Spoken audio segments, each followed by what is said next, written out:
اللہ پاک فرماتے ہیں جب میرے بندے پر یہ حال غالب آ جاتا ہے کہ ہر وقت وہ میرے ساتھ مشغول رہتا ہے، اس کا شغل میرے ساتھ رہتا ہے، اور ان کا حال یہ ہوتا ہے کہ کبھی بھی ان پر غفلت طاری نہیں ہوتی، پھر میں اس کی جنت اور نعمت اور اس کی لذت اور اس کی راحت اور اس کا کیف اور اس کا سرور اور اس کا نشہ سب کچھ اپنی یاد میں کر دیتا ہوں۔ وہ ثواب کے لیے میری یاد نہیں کرتا، اسے ساری لذت ہی میرے ذکر میں آتی ہے، اسے کیف و سرور ہی میرے ذکر میں آتا ہے، میری یاد اس کے لیے بہار زندگی ہوتی ہے،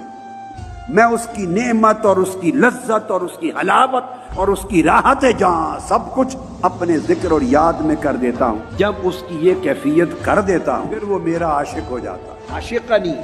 اس کو پھر میرے ساتھ عشق ہو جاتا ہے، وہ عشق تو ہوں، اور پھر مجھے بھی اس سے عشق ہو جاتا ہے۔